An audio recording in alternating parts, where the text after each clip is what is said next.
Hello dear viewers, and welcome back to the ancient dwarven hold of our ancestors. Today I'll be talking about the game Starcom Unknown Space. Starcom Unknown Space is a space action adventure role-playing game. It was developed by WX3 Labs, who also published it. The game was released in September 2024. Before we get going proper, dear viewers, if you like what I do down here in the ancient hold, then perhaps consider subscribing to the channel and or giving the video a thumbs up, and maybe leave a comment with your thoughts on the game.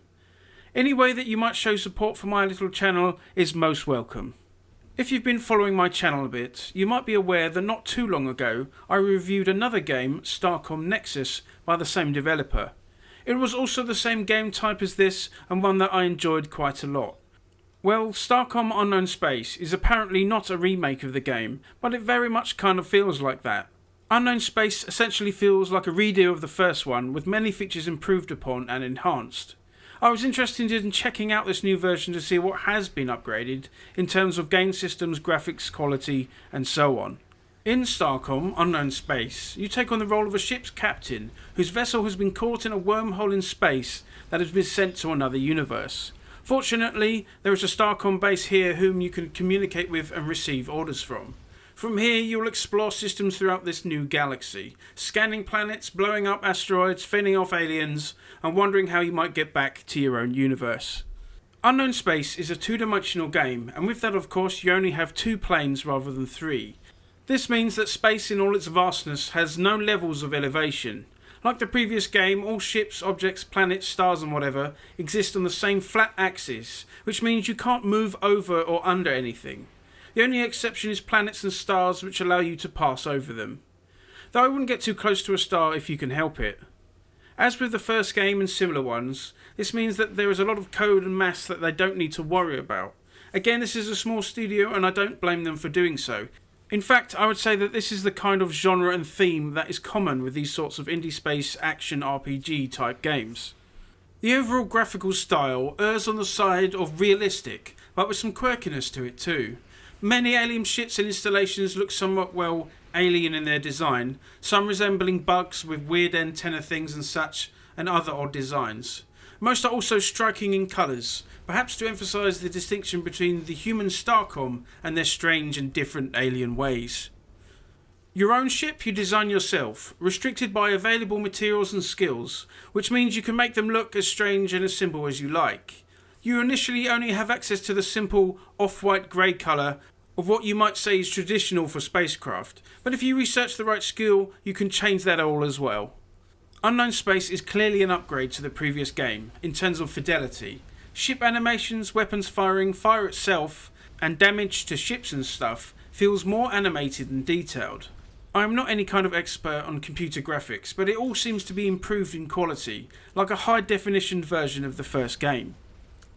I will discuss combat soon, but I will say, when encountering hostile ships, the combat looks impressive enough that you do feel immersed in the dangerous dogfighting as you move hither, attempting to avoid enemy fire while giving them some of your own.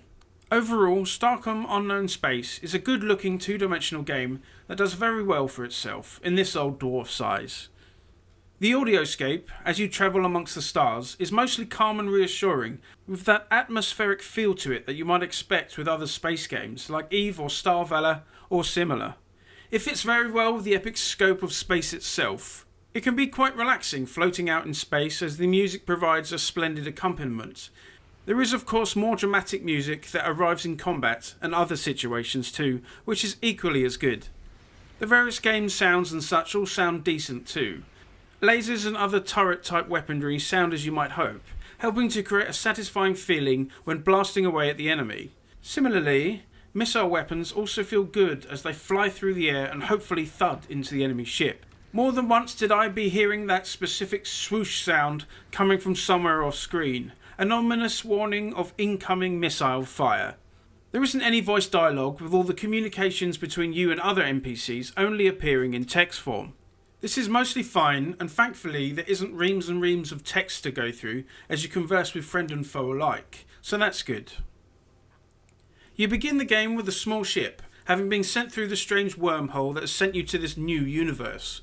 Like the first game, there is also a Starcom space station here, so you're not completely alone. There is also another Starcom ship as well that you'll bump into every now and then. Once you've become a little accustomed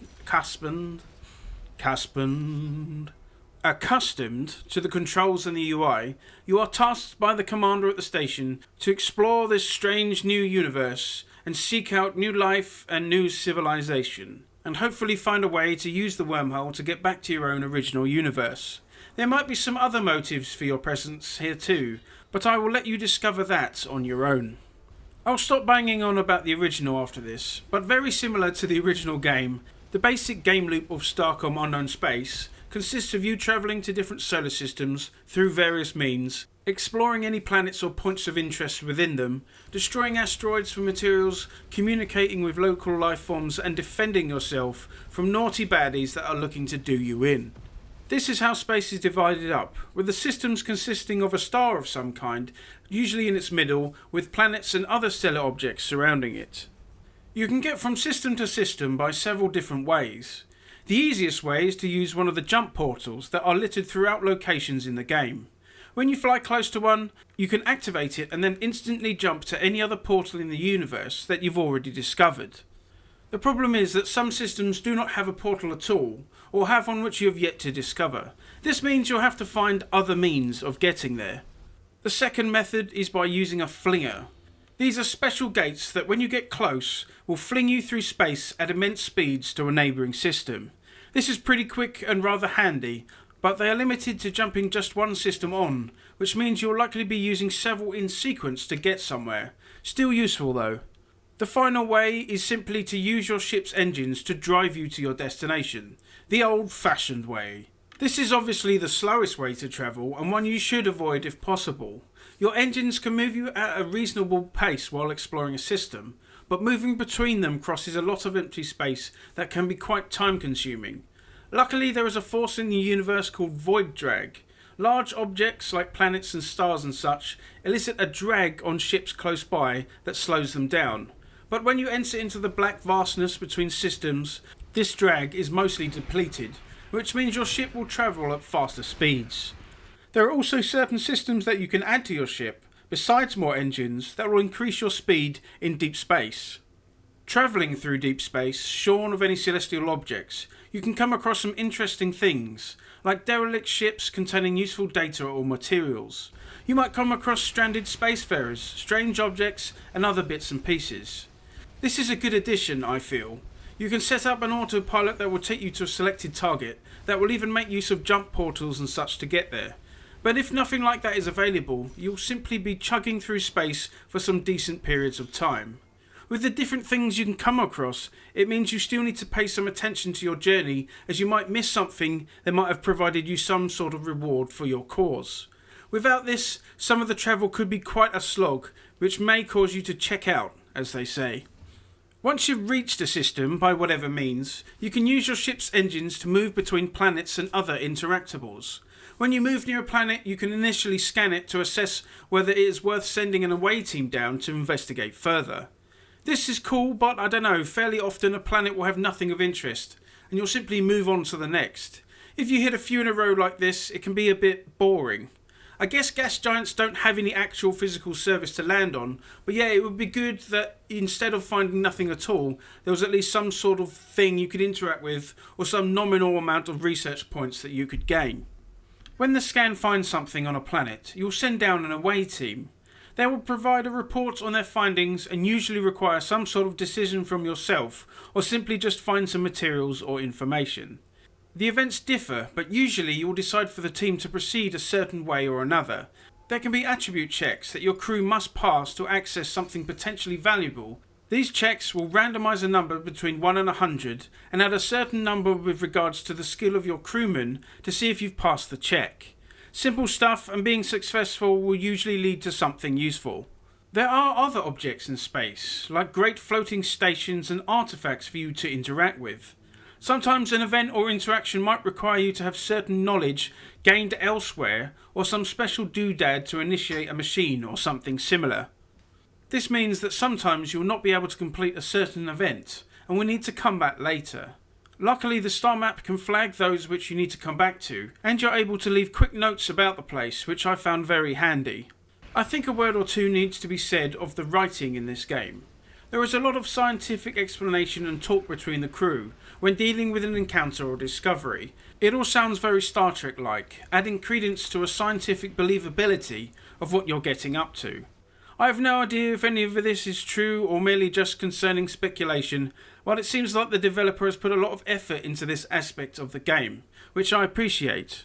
The overall experience of exploration and interaction in Starcom is good. It is fairly satisfying moving about the place, searching out systems for anything that might help your cause. Randomly, sometimes things like comets might fly past you, which is cool. You're never quite sure what you're going to interact with. I do wish there was less non-events, but I guess like in real space, some celestial objects might not be that interesting. Right, so we've talked all about exploring and moving about the place and such. Well, what of the combat, I hear you say? What about blowing stuff up and winning the day against bad guys? Well, dear viewer, the combat in Starcom is mostly good fun.